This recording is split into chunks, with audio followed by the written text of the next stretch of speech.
Everyone, good morning. সবাই কেমন আছো? আই হোপ সবাই খুব ভালো আছো, আর আমিও বেশ ভালো আছি। ইউটিউব ক্রিয়েট ফ্যামিলি চ্যানেলে তোমাদের সকলকে জানাই অনেক অনেক ভালোবাসা আর ওয়েলকাম। আমি অনু, আমার নতুন আরেকটি ব্লগে তোমাদের সকলকে অনেক অনেক ভালোবাসা জানিয়ে আজকের ব্লগটা কিন্তু তোমাদের সবাইকে সাথে করে নিয়ে স্টার্ট করলাম। আজ হলো রবিবার, আর রবিবারের সকাল থেকেই কিন্তু ব্লগটা তোমরা দেখছো। তো ঘুম থেকে উঠেছি জাস্ট কিছুক্ষণ আগে। ঘুম থেকে উঠে একটু ফ্রেশ হয়ে নিয়ে চলে এসেছি সোজা বিছানাটা গোছাতে, কারণ সবার প্রথমে বিছানা গুছিয়ে তারপরে কিন্তু ঘর দোরগুলো ঝাড় দেবো। আর যেহেতু মা আর তোমাদের দাদাভাই চলে গেছে, তো ঘরে আমরা মাত্র তিনজন বলতে আমার ঘরে তিনজন, মানে আমি, আমার ছেলে মেয়ে, আমরা তিনজন। দাদার ঘরে দাদা, ভাইয়ের ঘরে ভাই। তো বিছানাটা আমি সুন্দর করে গুছিয়ে নিয়ে তারপরে ঘর দোরগুলো ঝাড় দেবো। মা চলে গেছে বলে মনটা তো খারাপ, তার সাথে সাথে তোমাদের দাদা ভাই নেই, তো কেমন যেন খালি খালি লাগছে। আসলে কি বলো তো, লাইফে ফার্স্ট টাইম ও আমাদেরকে এখানে রেখে বাড়ি যাচ্ছে। হ্যাঁ, বাড়িতে আমরা থেকেছি, কিন্তু কখনো এইভাবে মানে এখানে কখনো রেখে যায়নি, এটাই মানে ফার্স্ট টাইম। তো একটু কেমন যেন মানে কোথায় একটা যেন কি নেই এরকম একটা ফিল করছি। আজ কিন্তু ঘুম থেকে উঠতে অনেকটাই লেট হয়ে গেছে, কারণ কাল রাতে তো 3টে সাড়ে 3টের দিকে ঘুমিয়েছিলাম, সেই জন্যই কিন্তু ঘুম থেকে অনেক লেট করে উঠেছি। 9টা 23-এ আমার ঘুম ভেঙেছে।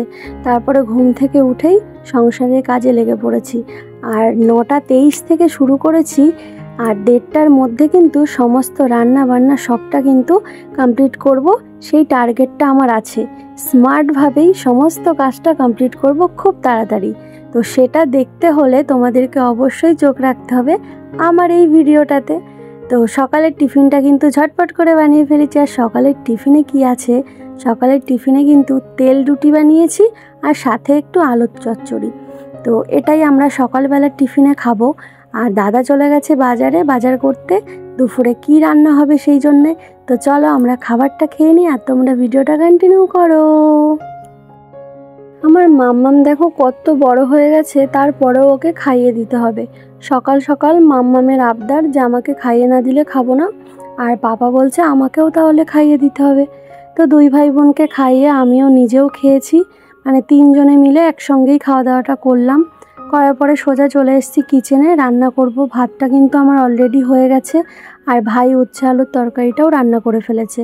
আর আমি এখানে চিকেনটা ম্যাগনেট করে রেখে দিয়েছিলাম অনেকক্ষণ আগেই। চিকেনটা ম্যাগনেট করে রেখে দিয়ে তবেই কিন্তু আমি গেছিলাম খাওয়া দাওয়া করতে। বেলাটাও বেশ অনেকটাই হয়ে গেছে, তো ভাবলাম যে তাড়াতাড়ি করে এবার রান্নাটা করে ফেলি, কারণ 1:30টার মধ্যে রান্না কমপ্লিট করব, সেটাই টার্গেট আছে। তো এই জন্য তরকারিটা বসিয়ে দিচ্ছি। আগে আলুটা ভেজে নেব, ভেজে নিয়ে তারপরে তরকারিটা আর কি বসাবো। আর এদিকে ভাই কিন্তু উচ্ছে আলুর তরকারিটাও করে ফেলেছে, আর আমি শুধু চিকেনটাই করব। করে তারপরে কিছু জামা কাপড় ভিজিয়েছি, সেগুলো কাচাকুচি করব, করে নিয়ে তারপরে গিয়ে খাওয়া দাওয়া করব। আর হ্যাঁ, তার মধ্যে আবার ঠাকুরের পুজো দিতে হবে। তো মাম্মামকে বলেছি যে ঠাকুরের পুজোটা দিতে, ও আবার স্নান টান করে ঠাকুরের পুজো টুজো দিয়ে আবার চলে যাবে টিউশনে। ওর 3:30 থেকে আজকে টিউশন আছে। তো ওকে বলেছি আমার ঝটপট করে রান্না হয়ে যাবে, খাওয়া দাওয়া করবি, স্নান করে ঠাকুর পুজো দিয়ে খাওয়া দাওয়া করে টিউশনে চলে যাবি। তো চলো আমি তাহলে রান্নাটা কমপ্লিট করি। আর তোমরা যারা যারা আমার পরিবারকে এতটা সাপোর্ট করছো বা আমাকে এতটা ভালোবাসা দিচ্ছ, তাদেরকে আমি ধন্যবাদ জানিয়ে ছোট করব না, অনেক অনেক ভালোবাসা জানাবো। আর সবার কমেন্টের রিপ্লাই তো আমি সাথে সাথে করি, কিন্তু আমি ভেবেছি যে আমি আমার ভিডিওতে মাঝে মাঝেই তোমাদের কমেন্টের রিপ্লাইগুলো দেব সবার চ্যানেলের নাম নিয়ে, তাহলে তোমাদেরও একটু ভালো লাগবে আর আমারও ভালো লাগবে। তো চলো আমি রান্নাটা কমপ্লিট করে ফেলি। আর আজ জানো তো, বাবা বলেছিল যে যখন তুমি চিকেনের তরকারি বসাবে তখন পেঁয়াজটা আমি দেব। এবার আমি ওর জন্য ওয়েট করছিলাম, এদিকে আমার কড়াইর তেলটা গরম হয়ে গেছে, আর ও চলে গেছে বাথরুমে মাথায় শ্যাম্পু লাগাতে। এবার তার মধ্যে দিয়েও আমাকে বাথরুম থেকে চেঁচিয়ে বলছে যে মাম্মাম তুমি কিন্তু দিয়ে ফেলো না, আমার জন্য রেখো। সাথে আরোহীও চলে এসেছে, বলছে মাম্মাম আমিও দেবো। তো 3জনের 3টে হাত দিয়ে দেখলে তো পেঁয়াজগুলো তেলে ছাড়া হলো। তো যাই হোক, সবাই মিলেমিশেই রান্নাটা করছি। আর এই যে ম্যাগনেট করে রাখা চিকেনটা আজকে ম্যাগনেট করে রেখেছিলাম প্রায় 1 ঘন্টা মতন, গন্ধটা জাস্ট খুব সুন্দর বেরোচ্ছে।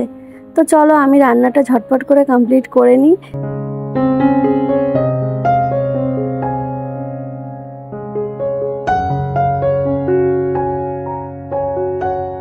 কিছুক্ষণ আগে মা ফোন করেছিল, মা বলতে তোমাদের দাদাভাই ফোনটা করেছিল, তারপরে মায়ের কাছে দিল।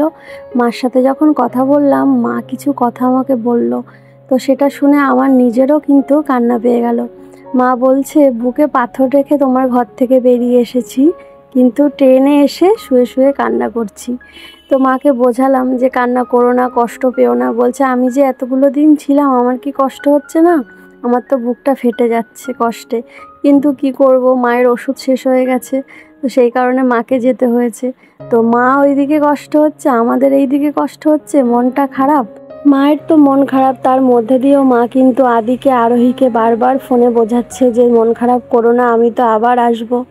মা আসবে কি আসবে না সেটা তো আমি জানি না, কিন্তু সত্যি বলতে মা থাকলে যে কতটা ভালো লাগে এটা আমি অনেক আগেও ফিল করেছি, বা এখনও খুব ভালো করে রিয়েলাইজ করেছি যে মা থাকলে সত্যিই ভীষণ ভালো লাগে। মাকে আমরা রাখতেও চাই যে মা আমাদের কাছে এসে থাকুক, কিন্তু নিজের শ্বশুরের ভিটে, নিজের জন্মস্থান, এগুলো ছেড়ে কি কেউ কখনো আসতে পারে? আর এখন তো মায়ের যা বয়স, মা এখানে এসে থাকতে পারবে না। এই বেড়াতে আসা মতো 1-1.5 মাস হয়তো থাকতে পারবে, কিন্তু নিজের পরিবারের সবাইকে ছেড়ে, আরও তো বাকি ছেলেরা আছে তাদেরকে ছেড়ে তো থাকা যায় না, হয়তো সেই কারণেই থাকবে না। তবে মাকে অনেক করে বলেছি যে তুমি যদি আসতে চাও তোমাকে আবার নিয়ে আসবো। আর এদিকে আমার রান্নাটাও কিন্তু হয়ে গেছে, তো ভাবলাম যে কিছু বাসন ছিল সেগুলো মেজে নিই। আর এই প্রেশার কুকারে জানো তো আগের দিন ভাত করতে গিয়ে না একটু তলায় পুড়ে মতন গেছে, এই জন্য দেখো প্রেশার কুকারের তলাটা কেমন দাগ হয়ে গেছে। তো সেটাকেই একটু ভালো করে ঘষে ঘষে পরিষ্কার করে তুলছিলাম। আজকের মতন সমস্ত কাজ কিন্তু একদম ফটাকসে করে ফেললাম, স্মার্টলিভাবে সমস্ত কাজ কমপ্লিট করে ফেলেছি। আর এখন কিন্তু ঘড়ির কাঁটায় 1:20 বাজে। তো এত তাড়াতাড়ি কিন্তু সমস্ত কাজ কমপ্লিট করেছি। দেখো 9:30 না 9:30 9:23 উঠে কিন্তু 1:15 মধ্যে রান্না বান্না সমস্তটা কমপ্লিট করে ফেলেছি, এবং ঘর মুছে মানে ঘর দুয়ারগুলো পুরোটাই পরিষ্কার করে ফেলেছি। শুধু এবার বাকি আছে আমার জামা কাপড় কাচা, স্নান করা। তো আমি এখন যাব, জামা কাপড় কাচবো, স্নান করব, তারপরে গিয়ে খাওয়া দাওয়া করব।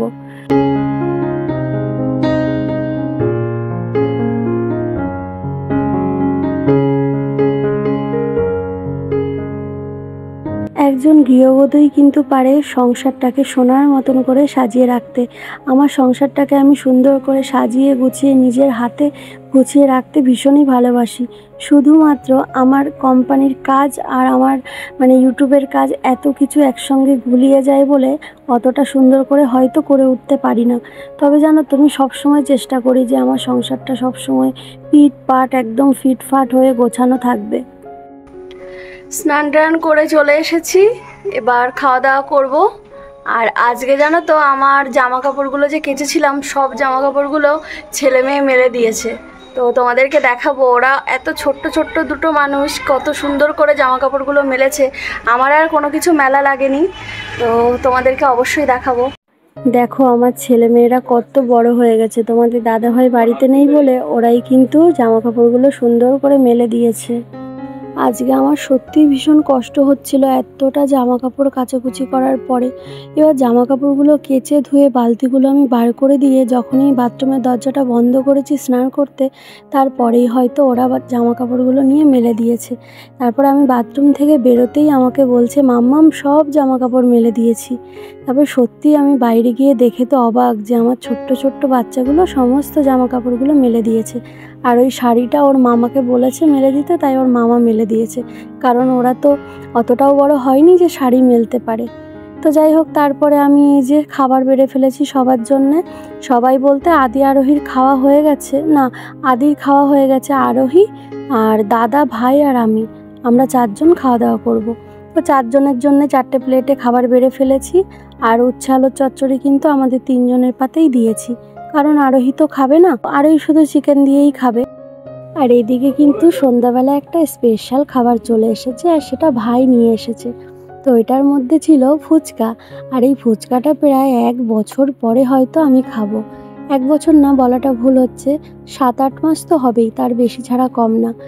তো খুব আনন্দ হচ্ছিল, ভাই ফুচকা নিয়ে এসেছে। আর ফুচকাগুলো কলকাতার মতন ফুচকা না, এগুলো সেই ওই যে প্যাকেট ফুচকা কিনতে পাওয়া যায় অনলাইনে, এগুলো সেই ফুচকা, কিন্তু আলু মাখাটা একদম কলকাতার মতন, কারণ উনি হচ্ছে বাঙালি লোক, উনি আজ কয়েকদিন ধরে আমাদের বাজারে বসছে। তো আগের দিন ভাই দেখে এসেছিল এবং খেয়েও এসেছিল, ভালো লেগেছিল খেতে, সেই কারণে ভাই আজকে ফুচকা নিয়ে এসেছে। তো ভাইকে আমি বলেছিলাম ফুচকা নিয়ে আসতে। আর জানো তো 10 টাকায় 4টে ফুচকা। তো এখানে 50 টাকার মতন ফুচকা আছে।